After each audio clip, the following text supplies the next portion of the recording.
Ambassador Sarah Chen sat in her sleek spaceship, her fingers tapping an irregular rhythm on the armrest of her captain's chair. The vast expanse of space stretched out before her, punctuated by the twinkling of distant stars. But Sarah's eyes were fixed on something much closer, much more imposing: the massive alien fleet that loomed ahead. Her heart raced, its thunderous beating almost drowning out the steady hum of the ship's engines. Sarah had trained for years for this moment, rising through the ranks of Earth's diplomatic corps with a mix of determination, wit, and an uncanny ability to diffuse tense situations.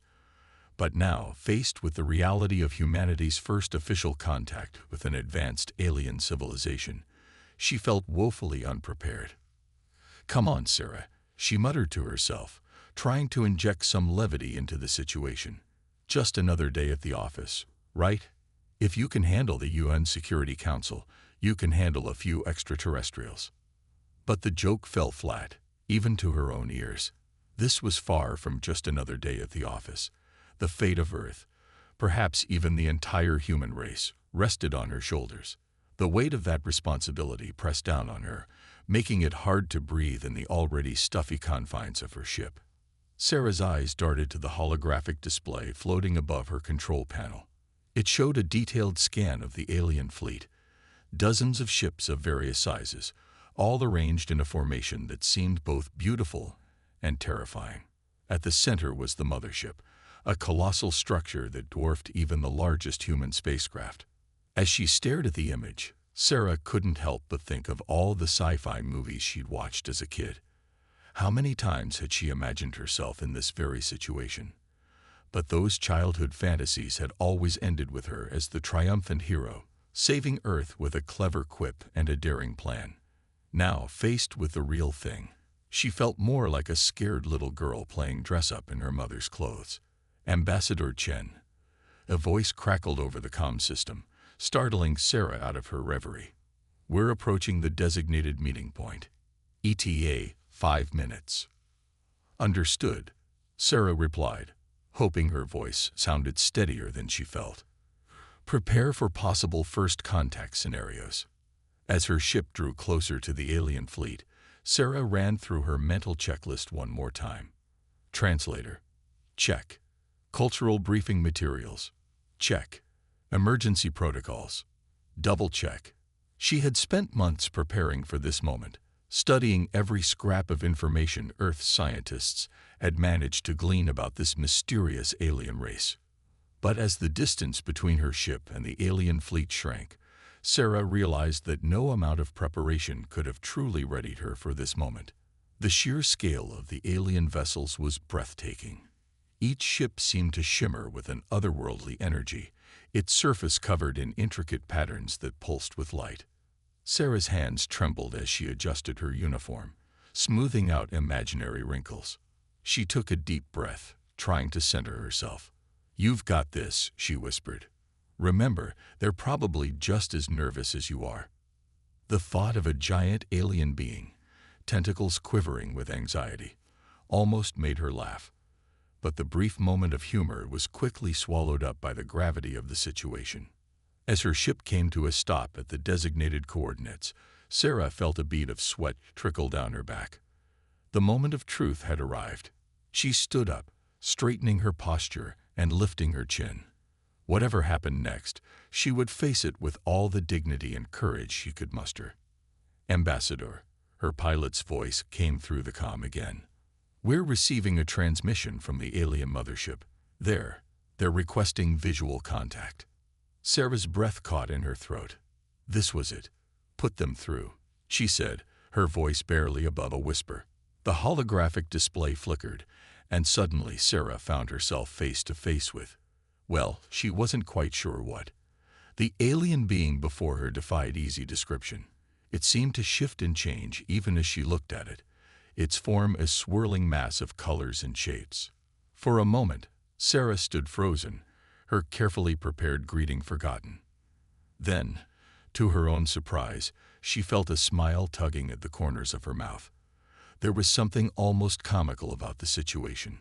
Here she was, millions of miles from Earth, staring at a being that looked like a living kaleidoscope. "Hello," she said, her voice growing stronger with each word. "I am Ambassador Sarah Chen, representing the people of Earth. We come in peace and friendship, seeking to establish diplomatic relations between our two species." The alien being pulsed with light, and a series of melodic tones filled Sarah's ship. Her translator hummed to life, converting the alien language into something she could understand. "Greetings, Ambassador of Earth." The alien's words appeared as text on her display. "We are the Zixlian Collective.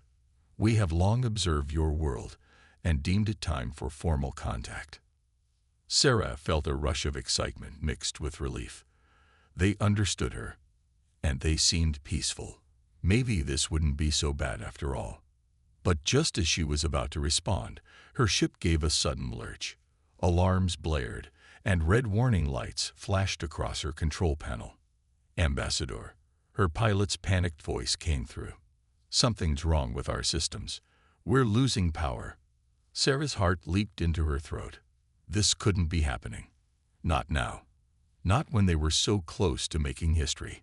As her ship began to drift, pulled by the gravitational field of the alien mothership, Sarah's mind raced. Was this an attack? A misunderstanding? Or just terrible luck? She looked back at the holographic image of the alien being, which was now flickering erratically. "Please," she said, trying to keep the desperation out of her voice. "We're experiencing technical difficulties. We mean no offense or threat. Can you assist us?" The alien's response was lost in a burst of static as Sarah's systems continued to fail. As the lights in her ship dimmed, Sarah found herself facing her greatest fear, not just failing in her mission, but potentially sparking an interstellar incident that could doom humanity. In that moment of crisis, as her ship drifted helplessly towards the alien fleet, Sarah Chen realized that all her training, all her preparation, might not be enough. She would need to dig deep, to find resources she didn't know she had, if she was going to save this mission, and possibly her entire species. As darkness closed in around her, Sarah took a deep breath. Whatever came next, she would face it head-on. After all, it was just another day at the office, right? As Sarah's ship drifted closer to the alien mothership, her jaw dropped in disbelief. The massive vessel, which had seemed so intimidating from a distance, now revealed its true form. It wasn't just big, it was absolutely ridiculous. "Of all the shapes in the universe," Sarah muttered, stifling a laugh, "they chose that." The alien mothership looked like nothing so much as a giant, glittering disco ball. Its surface was covered in mirrored panels that caught and reflected the light of nearby stars, sending dazzling patterns spinning across the void of space. It was as if Studio 54 had decided to go intergalactic. Sarah's initial shock gave way to a fit of giggles that she struggled to contain. Here she was, humanity's chosen representative, face to face with an advanced alien civilization, and they looked like they were ready to boogie down at a moment's notice. As her ship was drawn closer by some unseen force, likely a tractor beam, Sarah tried to compose herself. She smoothed down her hair and straightened her uniform, all while biting her lip to keep from laughing out loud. "Focus, Sarah," she chided herself. "They may look like the galaxy's biggest party favor, but they're still an unknown alien species. Keep it together." But it was hard to maintain her diplomatic poker face as she watched the disco ball mothership grow larger in her view screen. The mirrored surface caught her ship's reflection, distorting it into a funhouse version of itself. Sarah half expected to see alien life forms doing the hustle across the ship's exterior. As her ship was guided into what appeared to be a docking bay, Sarah took deep breaths, trying to center herself. She had to remember, her training had to focus on the gravity of the situation. This was first contact, after all. The fate of Earth could hang in the balance. But then a thought struck her, and she had to clamp a hand over her mouth to muffle her laughter. What if the aliens' first words to humanity were "stayin' alive"? The docking procedure completed with a gentle thud, and Sarah's ship powered down. She stood, smoothing her uniform one last time, and made her way to the airlock. As the door hissed open, She steeled herself for whatever alien life form might be waiting on the other side. What she saw nearly made her lose her composure entirely. The aliens were tall, willowy creatures with iridescent skin that seemed to shimmer and change color, like the surface of a soap bubble. But that wasn't what caught Sarah's attention. No, what made her bite her tongue to keep from laughing was their attire. Each alien wore what could only be described as a miniature disco ball on its head, complete with spinning mirror tiles. Their bodies were draped in shimmering, sequined outfits that would have looked right at home at a 1970s dance competition. As Sarah stepped out of her ship, the lead alien approached. It moved with a grace that seemed at odds with its ridiculous headgear, gliding across the floor as if it were skating on ice. "Welcome, Ambassador of Earth," the alien said, its voice a melodious trill that reminded Sarah of wind chimes. "We are the Discosians of Funkytown Nebula. We come in groove and harmony." Sarah blinked, certain that her translator must be malfunctioning. But no, the words on her handheld device matched what she had heard. The aliens really had called themselves the Discosians of Funkytown Nebula. She opened her mouth to respond, to deliver the carefully crafted greeting she had prepared. But what came out instead was a snort of laughter that she quickly tried to turn into a cough. "Are you unwell, Ambassador?" the lead Discosian asked, its head disco ball spinning in what might have been concern. "Perhaps you require sonic healing. We can provide the soothing rhythms of Earth's own YMCA if you wish." That did it. Sarah's composure cracked entirely, and she doubled over in laughter. Tears streamed down her face as she gasped for breath, all pretense of diplomatic decorum forgotten. The Discosians watched her, their own disco ball heads tilting in unison. Then, to Sarah's surprise, they began to emit a series of musical tones that she realized was their own version of laughter. As Sarah straightened up, wiping tears from her eyes, she felt a wave of relief wash over her. The tension that had been building since she first spotted the alien fleet melted away. These beings might look ridiculous, but they had a sense of humor. That, she realized, was something they had in common with humans. "I'm sorry," she said, still chuckling. "It's just, you're not quite what I expected." The lead Discosian's body shimmered in what Sarah interpreted as amusement. "And you, Ambassador, are exactly what we hoped for. A being capable of finding joy and laughter even in the face of the unknown. Truly, your species is as groovy as our observations suggested." Sarah felt the warmth bloom in her chest. Maybe this mission wasn't going to be as difficult as she had feared. Maybe, just maybe, humanity's first official contact with an alien species was going to be fun. As the Discosians led her deeper into their ship, Sarah found herself relaxing. The corridors pulsed with soft, rhythmic lights, and she could swear she heard the faint strains of disco music playing somewhere in the background. "So," she said, falling into step beside the lead Discosian, "I have to ask, why all this?" She gestured at their outfits and the ship's decor. The alien skin rippled in what Sarah was beginning to recognize as their equivalent of a smile. "Ambassador, in our studies of your world, we discovered something truly remarkable. A time in your history when people came together, regardless of their differences, to share in the joy of music and dance. We found it inspiring." Sarah nodded, beginning to understand. "So you modeled your entire civilization after the disco era." "We modeled our approach to the universe after it," the Discosian corrected. "Joy, unity, harmony. These are the principles we live by. And if we can spread a little funk across the galaxy in the process, well, that's just an added bonus." As they entered what appeared to be the ship's main control room, which looked suspiciously like a massive dance floor complete with a glittering disco ball chandelier, Sarah felt a grin spreading across her face. First contact was going to be interesting, to say the least.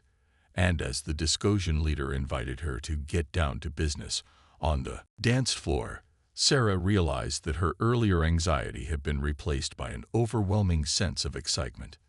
This, she thought as she stepped onto the light-up dance floor, was definitely not just another day at the office, but it might just be the start of a beautiful, if slightly ridiculous, friendship between Earth and the Discosians of Funkytown Nebula. And as the first notes of Stayin' Alive began to play, Sarah couldn't help but think that maybe, just maybe, the universe had a sense of humor after all. As the initial shock and amusement of meeting the Discosians wore off, Sarah Chen found herself facing an unexpected challenge. The dance floor lights dimmed, and a serious atmosphere settled over the room. It was time for formal negotiations to begin, but Sarah's translator chose that exact moment to malfunction. "Greetings, esteemed ambassador," the lead Discosian said, its melodious voice filling the room. "We are prepared to discuss the terms of our galactic alliance." Sarah's translator crackled and fizzed, spitting out a garbled mess of words that sounded more like a malfunctioning robot than coherent speech. She tapped the device frantically, but to no avail. The sophisticated piece of technology, capable of translating thousands of Earth languages and theoretically able to decipher alien speech, had chosen the worst possible moment to break down. "I'm terribly sorry," Sarah said, her face flushing with embarrassment. "It seems my translator is not cooperating." She gestured helplessly at the device, then at her ear, trying to convey the problem. The Discosians tilted their disco ball heads in unison, a gesture Sarah was beginning to interpret as confusion. The lead alien spoke again, its tone questioning, but Sarah could only shake her head apologetically. Panic began to set in. This was a diplomatic nightmare. How was she supposed to negotiate an interstellar treaty if she couldn't understand a word the aliens were saying? Years of training, months of preparation, and it was all falling apart because of a technical glitch. Sarah took a deep breath, forcing herself to think. She was the ambassador, chosen for this mission not just for her language skills, but for her ability to think on her feet. There had to be a way to communicate, even without words. In a moment of desperation, Sarah decided to try something unconventional. She stepped forward, catching the attention of the Discosians, and began to gesture wildly.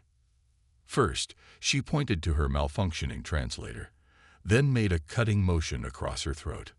"Broken," she said clearly, hoping they might understand at least that word. The aliens watched her intently, their iridescent skin shimmering with what might have been interest or confusion. Sarah couldn't tell which. Encouraged by their attention, Sarah continued her impromptu game of intergalactic charades. She pointed to herself, then to the Discosians, and brought her hands together in a gesture of unity. "Friends," she said, smiling widely. The lead Discosian's body pulsed with light, and it mimicked her gesture, bringing its own hands, or what passed for hands, together. Sarah felt a surge of hope. Maybe this could work after all. Emboldened, Sarah launched into a series of increasingly elaborate gestures. She mimed writing on a piece of paper, then held her hands out as if offering it to the aliens. "Treaty," she said, hoping they'd understand the concept if not the word. As she continued her pantomime, Sarah became aware of how ridiculous she must look. Here she was, the official representative of Earth, flailing her arms around like a malfunctioning robot in front of an advanced alien species. Her face grew redder by the second, a combination of exertion and embarrassment. But to her surprise, the Discosians seemed utterly fascinated. They watched her every move with rapt attention, occasionally mimicking her gestures or making chirping sounds that might have been their attempt at Earth words. As Sarah mined concepts like peace, trade, and cultural exchange, she found herself getting more and more into it. She twirled to indicate the vastness of space, jumped to show technological advancement, and even attempted a clumsy moonwalk to represent Earth, which, in hindsight, might not have been the best choice, but the Discosians seemed to appreciate the effort. What had started as a desperate attempt at communication had turned into something else entirely. Sarah realized, with a mixture of amusement and disbelief, that she was actually having fun. The formal, stuffy atmosphere she had expected from diplomatic negotiations had been replaced by something far more engaging and interactive. The Discosians, for their part, seemed to be enjoying themselves as well. They had joined in enthusiastically, adding their own gestures and movements to the mix. At one point, the lead alien attempted to mimic Sarah's moonwalk, its disco ball head spinning wildly as it slid backwards across the floor. As the charades continued, Sarah found herself relaxing. The panic and embarrassment she had felt earlier faded away, replaced by a sense of camaraderie with these strange, disco-loving aliens. They might not share a common language, but they were finding ways to connect and communicate nonetheless. Hours passed, though Sarah hardly noticed the time. She and the Discosians moved around the room, using objects to help illustrate more complex ideas. They drew pictures, acted out scenarios, and even resorted to a bizarre form of alien Pictionary at one point. By the time Sarah's translator suddenly crackled back to life, she almost didn't need it anymore. She had developed a rudimentary understanding of the Discosians' gestures and tones, and they seemed to have grasped the basics of her charades-based communication. "Ambassador," the lead Discosian said, its words now clear through the repaired translator, "we must commend you on your most innovative method of communication. Truly, you have shown us that the language of movement and expression is universal." Sarah couldn't help but laugh. "Thank you," she said, still slightly out of breath from her impromptu performance. "I have to admit, this isn't exactly how I imagined our negotiations would go." The Discosian's skin rippled in what Sarah now recognized as amusement. "Perhaps not, but we believe it has been far more illuminating than traditional talks would have been. We have seen not just your words, but your passion, your creativity, and your willingness to adapt. These are qualities we value highly." As Sarah looked around the room at the Discosians, their disco ball heads glittering in the soft light, she realized something important. This mishap, which she had initially seen as a disaster, had turned into an opportunity. It had allowed her to connect with the aliens on a level that went beyond mere words. She had shown them humanity's ability to think on its feet, to find solutions in the face of adversity, and most importantly, to approach the unknown with a sense of humor and openness. In return, the Discosians had revealed their own willingness to embrace new ideas and their ability to find joy in unexpected places. As she prepared to begin the formal negotiations, now aided by her functioning translator, Sarah felt a newfound confidence. She had faced a crisis and come out the other side, not just unscathed, but having forged a unique bond with these alien beings. The path to an interstellar alliance might have taken an unexpected detour through the realm of charades and interpretive dance, but Sarah had a feeling that it had only strengthened the foundation of what could become a truly remarkable friendship between Earth and the Discosians. With a smile, she straightened her now somewhat rumpled uniform and said, "Well then, shall we get down to business? And this time, I promise to use actual words." The room filled with the musical tones of Discosian laughter, and Sarah knew that whatever challenges lay ahead, they would face them together, with creativity, adaptability, and maybe just a touch of disco flair. As the laughter from Sarah's last quip faded, an unexpected shift occurred in the atmosphere of the Discosian ship. The lead alien, its disco ball head spinning slowly, made a gesture that Sarah now recognized as their equivalent of clearing one's throat. "Ambassador Chen," it said, its melodious voice tinged with a note of, "Was that mischief? We have greatly enjoyed our unconventional negotiations. However, we believe there is one more test we must conduct before we can truly consider an alliance between our peoples." Sarah raised an eyebrow, curious and slightly wary. "Of course," she said, straightening her posture. "Whatever you need to ensure our compatibility." The lead Discosian's iridescent skin rippled with what Sarah had come to interpret as excitement. "Excellent. Then, Ambassador, we challenge you to a dance-off." For a moment, Sarah was sure her translator had malfunctioned again. But no, the words were clear, and the expectant looks on the Discogens' faces, or what passed for faces beneath their disco ball heads, confirmed it. They were absolutely serious. A dance-off, Sarah repeated, her voice a mix of disbelief and amusement. You want to determine the fate of our interstellar alliance through dancing. The lead Discogen bobbed its head in affirmation. Indeed. You see, Ambassador, in our culture, dancing is more than mere entertainment. It is a form of communication, a way to express one's true self. We believe that through dance, we can truly understand the heart of your species. Sarah's mind raced. This was definitely not covered in her diplomatic training. She could almost hear her superiors back on Earth having collective heart attacks at the idea. But as she looked around at the expectant faces of the Discogens, she realized that this was exactly the kind of unexpected situation she had been chosen to handle. With a deep breath and a mental shrug, Sarah decided to embrace the absurdity of the situation. All right, she said, a grin spreading across her face. You're on. Let's dance. The room erupted in a flurry of excitement. The floor beneath them lit up in a dazzling array of colors, and the giant disco ball chandelier began to spin, casting shimmering patterns across the walls. The opening notes of Earth's "Stayin' Alive" filled the air, and Sarah couldn't help but laugh at the aliens' choice of music. The lead Discogen glided to the center of the dance floor, its sequined body catching the light in a mesmerizing display. It began to move, its motions fluid and graceful, yet with an alien quality that reminded Sarah that for all their similarities, these beings were truly from another world. As the Discogen danced, Sarah watched in awe. Its movements told a story of stars being born, of planets forming, of life evolving across the cosmos.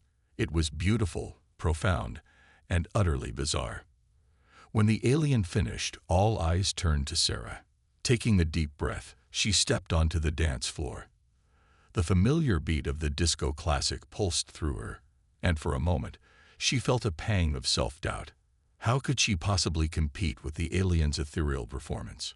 But then, as she began to move, Sarah remembered something important. She wasn't just dancing for herself. She was dancing for all of humanity. In this ridiculous, wonderful moment, she represented the creativity, the joy, and the indomitable spirit of her entire species. So Sarah danced. She pulled out every move she knew. The robot, the moonwalk, the hustle. She shimmied and shook, twirled and leaped. She even threw in some ballet moves from her childhood lessons, adding a touch of grace to her enthusiastic performance. As she danced, Sarah felt a change come over her. The stress of the mission, the weight of responsibility, it all melted away. In its place was pure, unadulterated joy. She wasn't just going through the motions. She was expressing herself, telling the story of humanity through movement. Her dance spoke of Earth's beauty and diversity, of humanity's triumphs and struggles. It showed their capacity for love, for innovation, for resilience in the face of adversity. And yes, it showed their ability to find humor and happiness even in the most unexpected situations, like having a dance-off with aliens on a disco ball spaceship. As the song reached its crescendo, Sarah finished with a flourish, striking a pose that would have made John Travolta proud. For a moment, there was silence. Sarah stood there, breathing heavily, suddenly very aware of how sweaty and disheveled she must look. Then, the room erupted in a cacophony of alien cheers. The Discogens' bodies pulsed with light in what Sarah now recognized as their version of applause. The lead alien glided forward, its disco ball head spinning faster than Sarah had ever seen. Ambassador Chen, it said, its voice filled with what could only be described as awe. That was groovy. Sarah couldn't help it. She burst out laughing. The absurdity of the situation, the joy of the moment, it all came bubbling out in a fit of giggles that soon had her doubling over. To her surprise and delight, the Discogens joined in. The room filled with a mixture of human laughter and alien musical tones, creating a symphony of shared mirth that seemed to bridge the vast distances between their worlds. As the laughter subsided, the lead Discosian approached Sarah, its iridescent skin shimmering with excitement. "Ambassador, through your dance, we have seen the true spirit of humanity. Your creativity, your passion, your ability to find joy and express it so freely. These are qualities we greatly admire." Sarah smiled, still slightly out of breath. "Thank you," she said. "I have to admit, this wasn't exactly how I imagined our negotiations would go. But I think I understand now why you chose this method." The Discosian's body pulsed in agreement. Indeed, in dance, as in diplomacy, one must be willing to take risks, to express oneself honestly, and to find harmony with one's partner. You have shown us that humanity possesses all these qualities. As Sarah looked around at the Discosians, their disco ball heads glittering in the fading light of the dance floor, she realized something profound. This unexpected dance-off had done more to bring their species together than hours of formal negotiations ever could. They had shared laughter, joy, and a moment of pure, unbridled expression. In doing so, they had found a connection that transcended language, culture, and even the vast distances of space. As the lead Discosian extended what passed for a hand, Sarah took it without hesitation. She knew that whatever challenges lay ahead in forging this interstellar alliance, they would face them together, with creativity, adaptability, and an appreciation for the universal language of dance.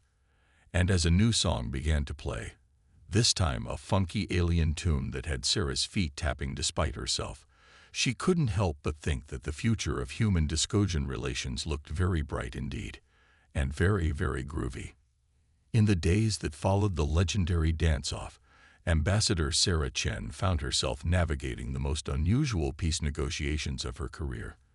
The conference room aboard the Discosian mothership had been transformed into a hybrid dance floor and diplomatic arena, complete with a glittering disco ball chandelier and a table that occasionally lit up in rhythm with whatever funky tune was playing in the background. Sarah, having embraced the absurdity of the situation, had swapped her formal diplomatic attire for a more practical and sparkly pantsuit that allowed for sudden outbursts of dance moves. She found that a well-timed moonwalk could often break tension during particularly tough negotiations.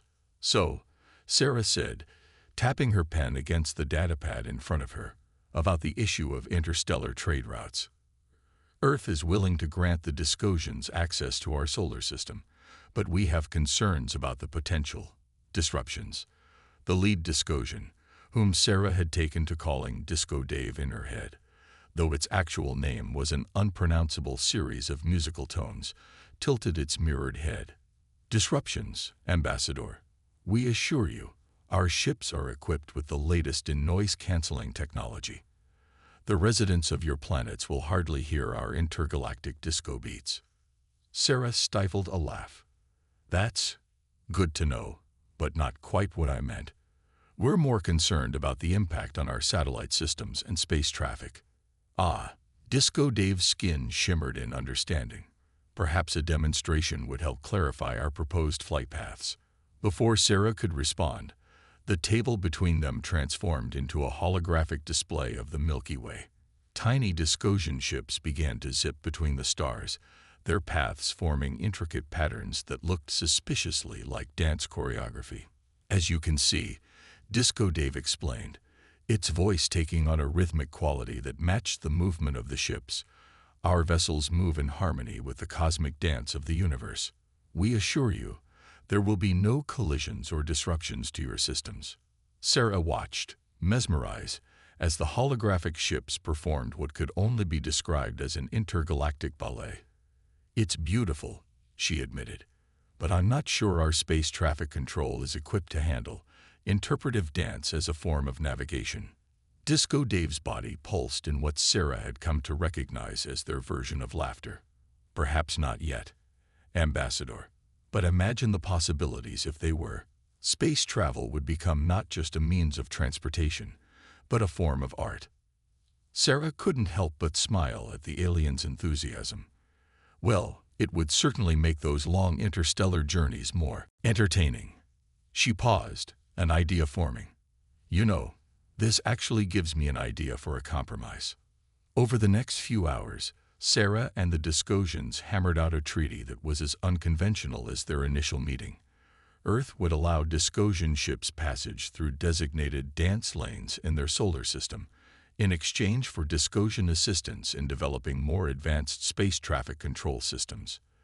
There was also a clause about cultural exchange programs, which Sarah suspected would lead to some very interesting dance clubs opening up on Earth in the near future. As they neared the end of the negotiations, Sarah felt a sense of pride and accomplishment wash over her. Despite the utterly bizarre circumstances, she had managed to secure a peace treaty that would benefit both Earth and the Discosian Empire. It was a diplomatic triumph unlike any other in human history. Well, Sarah said, looking around at the assembled Discosians, I think we've covered everything. Shall we make it official? Disco Dave's mirrored head spun in excitement. Indeed, Ambassador. But first, we have a small token of our appreciation for your efforts in fostering this groovy alliance between our peoples. With a flourish that sent sparkles flying from its sequined body, Disco Dave produced a small, glittering object. Sarah's eyes widened as she realized what it was. A miniature disco ball, small enough to fit in the palm of her hand. This is not just any disco ball, Ambassador, Disco Dave explained, its voice filled with reverence. It is a symbol of the harmony we have achieved, a beacon of the funky future that awaits our two species. May it remind you always of the day Earth and the Discosian Empire decided to boogie together across the cosmos. Sarah accepted the gift, turning it over in her hands. The tiny mirrors caught the light, sending miniature galaxies dancing across her skin. She was surprised to feel a lump forming in her throat. Thank you, she said softly. This means more to me than you know. As Sarah prepared to leave the Discosian ship and return to Earth, she couldn't help but reflect on the unexpected journey that had led to this moment. What had started as a terrifying encounter with an alien fleet had turned into a disco-fueled adventure that had changed her perspective on diplomacy, on humanity's place in the universe, and on the power of dance to bridge even the vastest of cultural divides. Standing in the airlock of her ship, Sarah turned to face the assembled Discosians one last time. Thank you, she said, her voice filled with genuine warmth.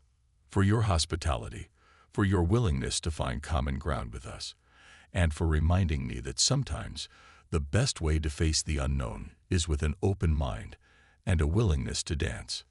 Disco Dave's body shimmered with what Sarah now recognized as deep emotion. No, Ambassador Chen, it is we who thank you. You have shown us that humanity is truly ready to join the great cosmic dance. We look forward to grooving with you among the stars. As her ship detached from the Discosian mothership, Sarah watched the giant disco ball recede into the distance. She clutched her miniature version to her chest, a smile playing on her lips. She couldn't wait to see the faces of her superiors when she presented her report, complete with dance moves, of course. As Earth came into view, a familiar tune began to play over her ship's speakers, "Stayin' Alive." Sarah laughed, realizing the Discosians must have programmed it as a parting gift. She found herself moving to the beat, performing a seated version of her diplomatic dance routine. Sarah Chen, the ambassador who had faced an alien fleet and nearly had a heart attack, was returning home victorious. She had secured peace, opened up new frontiers for humanity, and learned some killer dance moves along the way. As her ship entered Earth's atmosphere, Sarah made a mental note to recommend disco dancing as a mandatory part of diplomatic training. After all, in a universe full of surprises, you never knew when the fate of humanity might depend on your ability to boogie. And as for the tiny disco ball, it would occupy a place of honor on her desk, a glittering reminder that in the vast, often perplexing dance of the cosmos, sometimes the best thing to do was to find the beat and move with it. The universe, Sarah decided, was indeed a funky place, and humanity, with its new Discosian allies, was ready to take its place on the intergalactic dance floor.